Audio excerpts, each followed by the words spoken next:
Chapter 20. Joseph in Egypt. This chapter is based on Genesis chapters 39 to 41. Meanwhile, Joseph with his captors was on the way to Egypt. As the caravan journeyed southward toward the borders of Canaan, the boy could discern in the distance the hills among which lay his father's tents. Bitterly he wept at thought of that loving father in his loneliness and affliction. Again the scene of Dothan came up before him. He saw his angry brothers and felt their fierce glances bent upon him. The stinging, insulting words that had met his agonized entreaties were ringing in his ears. With a trembling heart he looked forward to the future. What a change in situation, from the tenderly cherished son to the despised and helpless slave. Alone and friendless, what would be his lot in the strange land in which he was going? For a time, Joseph gave himself up to uncontrolled grief and terror. But in the providence of God, even this experience was to be a blessing to him. He had learned in a few hours that which years might not otherwise have taught him. His father, strong and tender as his love had done him wrong by his partiality and indulgence. This unwise preference had angered his brothers and provoked them to the cruel deed that had separated him from his home. Its effects were manifest also in his own character. Faults had been encouraged that were now to be corrected. He was becoming self-sufficient and exacting. Accustomed to the tenderness of his father's care, he felt that he was unprepared to cope with the difficulties before him in the bitter, uncared-for life of a stranger and a slave. Then his thoughts turned to his father's God. In his childhood he had been taught to love and fear him. Often in his father's tent he had listened to the story of the vision that Jacob saw as he fled from his home, an exile and a fugitive. He had been told of the Lord's promises to Jacob, and how they had been fulfilled, how in the hour of need the angels of God had come to instruct, comfort, and protect him. And he had learned of the love of God in providing for men a Redeemer. Now all these precious lessons came vividly before him. Joseph believed that the God of his fathers would be his God. He then and there gave himself fully to the Lord, and he prayed that the keeper of Israel would be with him in the land of his exile. His soul thrilled with the high resolve to prove himself true to God under all circumstances, to act as became a subject of the King of Heaven. He would serve the Lord with undivided heart. He would meet the trials of his lot with fortitude and perform every duty with fidelity. One day's experience had been the turning point in Joseph's life. Its terrible calamity had transformed him from a petted child to a man, thoughtful, courageous, and self-possessed. Arriving in Egypt, Joseph was sold to Potiphar, captain of the king's guard, in whose service he remained for 10 years. He was here exposed to temptations of no ordinary character. He was in the midst of idolatry. The worship of false gods was surrounded by all the pomp of royalty, supported by the wealth and culture of the most highly civilized nation then in existence. Yet Joseph preserved his simplicity and his fidelity to God. The sights and sounds of vice were all about him, but he was as one who saw and heard not. His thoughts were not permitted to linger upon forbidden subjects. The desire to gain the favor of the Egyptians could not cause him to conceal his principles. Had he attempted to do this, he would have been overcome by temptation, but he was not ashamed of the religion of his fathers, and he made no effort to hide the fact that he was a worshipper of Jehovah. And the Lord was with Joseph, and he was a prosperous man. And his master saw that the Lord was with him, and that the Lord made all that he did to prosper in his hand. Potiphar's confidence in Joseph increased daily, and he finally promoted him to be his steward, with full control over all his possessions. And he left all that he had in Joseph's hand, and he knew not aught he had save the bread which he did eat. The marked prosperity which attended everything placed under Joseph's care was not the result of a direct miracle, but his industry, care, and energy were crowned with the divine blessing. Joseph attributed his success to the favor of God, and even his idolatrous master accepted this as the secret of his unparalleled prosperity. Without steadfast, well-directed effort, however, success could never have been attained. God was glorified by the faithfulness of his servant. It was his purpose that, in purity and uprightness, the believer in God should appear in marked contrast to the worshippers of idols, that thus the light of heavenly grace might shine forth amid the darkness of heathenism. Joseph's gentleness and fidelity won the heart of the chief captain, who came to regard him as a son rather than a slave.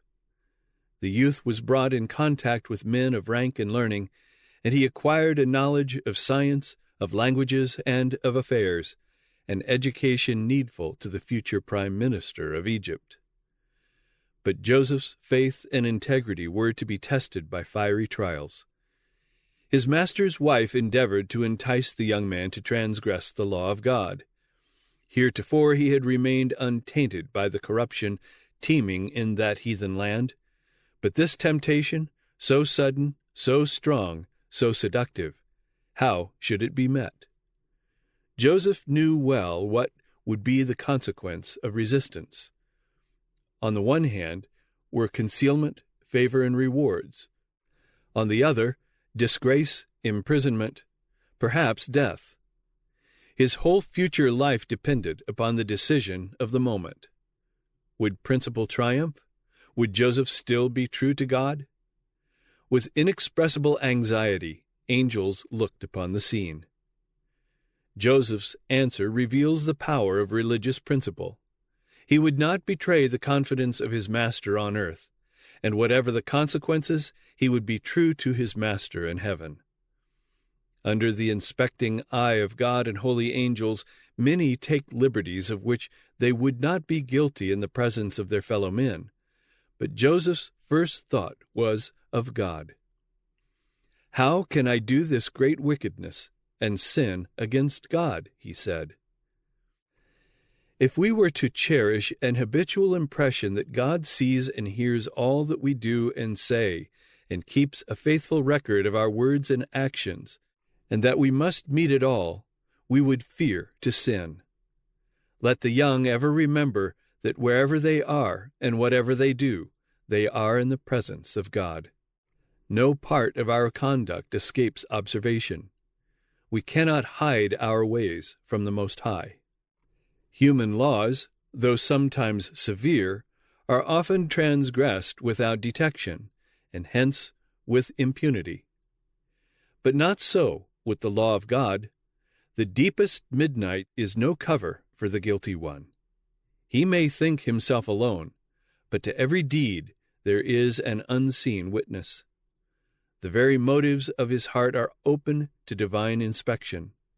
Every act, every word, every thought is as distinctly marked as though there were only one person in the whole world, and the attention of heaven were centered upon him. Joseph suffered for his integrity, for his tempter revenged herself by accusing him of a foul crime and causing him to be thrust into prison. Had Potiphar believed his wife's charge against Joseph, the young Hebrew would have lost his life.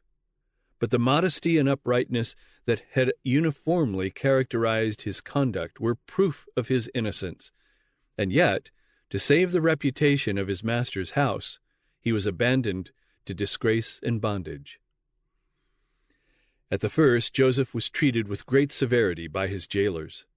The psalmist says, His feet they hurt with fetters. He was laid in chains of iron, until the time that his word came to pass. The word of the Lord tried him. Psalm 105, verses 18 and 19, Revised Version. But Joseph's real character shines out even in the darkness of the dungeon.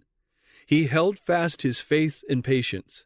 His years of faithful service had been most cruelly repaid. Yet this did not render him morose or distrustful.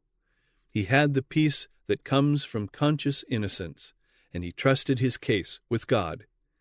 He did not brood upon his own wrongs, but forgot his sorrow in trying to lighten the sorrows of others. He found a work to do, even in the prison. God was preparing him in the school of affliction for greater usefulness, and he did not refuse the needful discipline. In the prison, witnessing the results of oppression and tyranny and the effects of crime, he learned lessons of justice, sympathy, and mercy that prepared him to exercise power with wisdom and compassion. Joseph gradually gained the confidence of the keeper of the prison, and was finally entrusted with the charge of all the prisoners. It was the part he acted in the prison, the integrity of his daily life, and his sympathy for those who were in trouble and distress that opened the way for his future prosperity and honor. Every ray of light that we shed upon others is reflected upon ourselves. Every kind and sympathizing word spoken to the sorrowful, every act to relieve the oppressed, and every gift to the needy, if prompted by a right motive, will result in blessings to the giver. The chief baker and chief butler of the king had been cast into prison for some offense, and they came under Joseph's charge. One morning, observing that they appeared very sad, he kindly inquired the cause and was told that each had had a remarkable dream, of which they were anxious to learn the significance. "Do not interpretations belong to God?" said Joseph. "Tell me them, I pray you." As each related his dream, Joseph made known its import.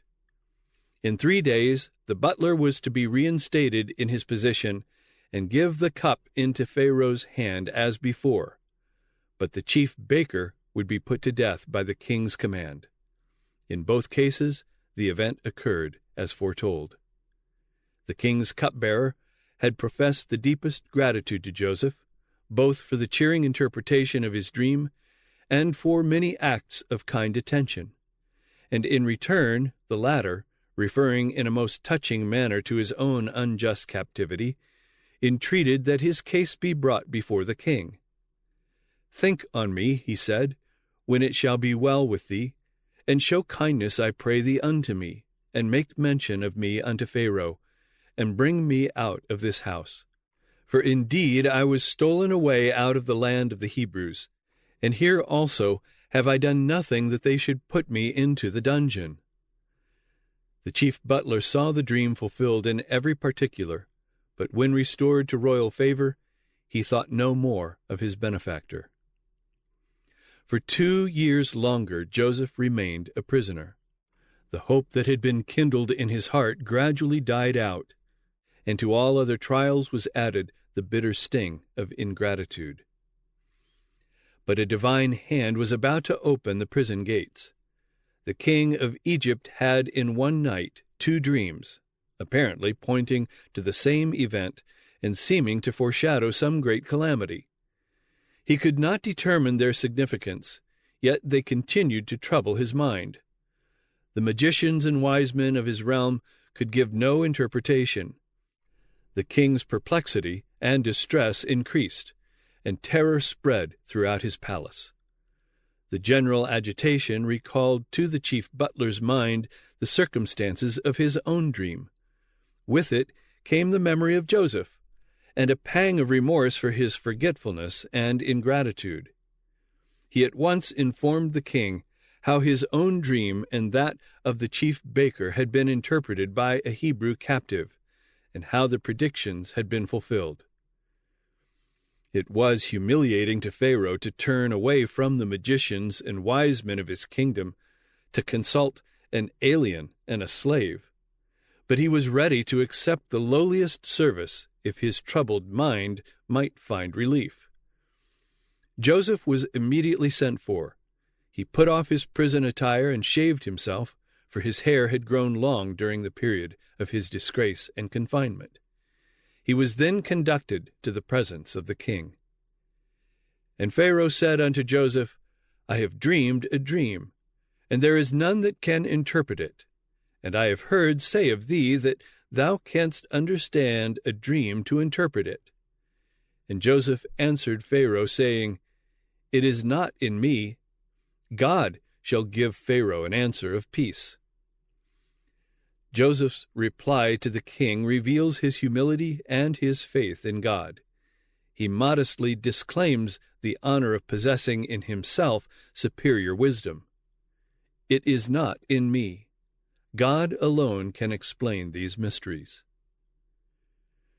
Pharaoh then proceeded to relate his dreams. Behold, I stood upon the bank of the river, and behold, there came up out of the river 7 kine, fat-fleshed and well-favored, and they fed in a meadow. And behold, 7 other kine came up after them, poor and very ill-favored and lean-fleshed, such as I never saw in all the land of Egypt for badness. And the lean and the ill-favored kine did eat up the first 7 fat kine.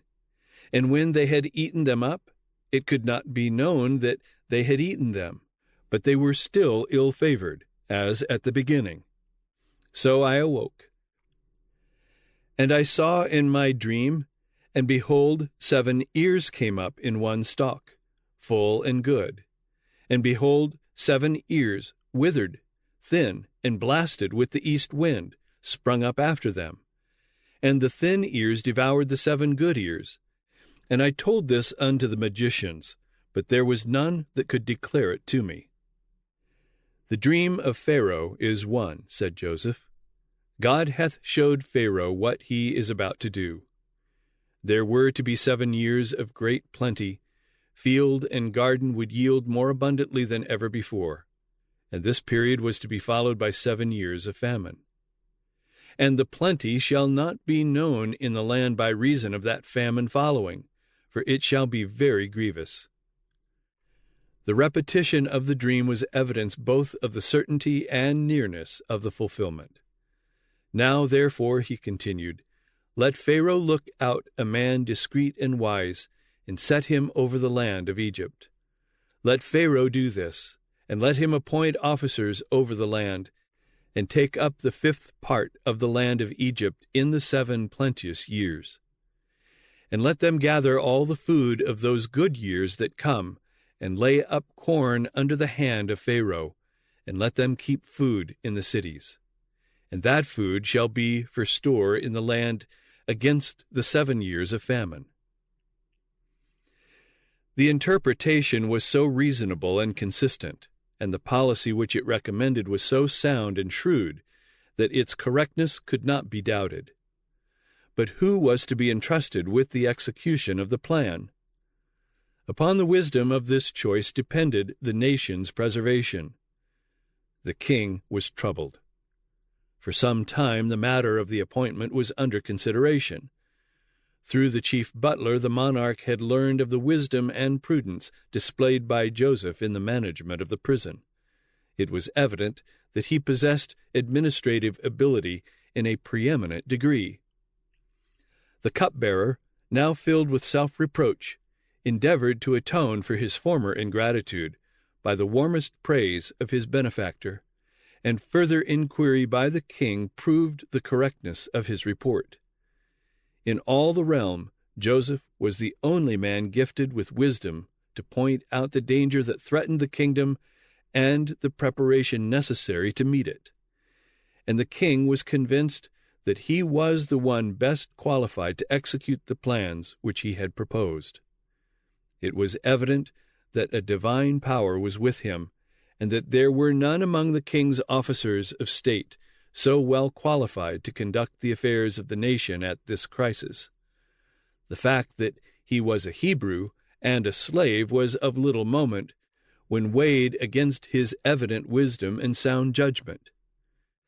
Can we find such a one as this is, a man in whom the Spirit of God is? Said the king to his counselors. The appointment was decided upon, and to Joseph the astonishing announcement was made, Forasmuch as God hath showed thee all this, there is none so discreet and wise as thou art. Thou shalt be over my house, and according unto thy word shall all my people be ruled. Only in the throne will I be greater than thou. The king proceeded to invest Joseph with the insignia of his high office. And Pharaoh took off his ring from his hand, and put it upon Joseph's hand, and arrayed him in vestures of fine linen, and put a gold chain about his neck. And he made him to ride in the second chariot which he had, and they cried before him, Bow the knee. He made him lord of his house, and ruler of all his substance, to bind his princes at his pleasure, and teach his senators wisdom. Psalm 105, verses 21 and 22. From the dungeon, Joseph was exalted to be ruler over all the land of Egypt. It was a position of high honor, yet it was beset with difficulty and peril. One cannot stand upon a lofty height without danger. As the tempest leaves unharmed the lowly flower of the valley, while it uproots the stately tree upon the mountain-top, so those who have maintained their integrity in humble life may be dragged down to the pit by the temptations that assail worldly success and honor. But Joseph's character bore the test, alike of adversity and prosperity. The same fidelity to God was manifest when he stood in the palace of the Pharaohs as when in a prisoner's cell. He was still a stranger in a heathen land, separated from his kindred, the worshippers of God. But he fully believed that the divine hand had directed his steps, and in constant reliance upon God he faithfully discharged the duties of his position.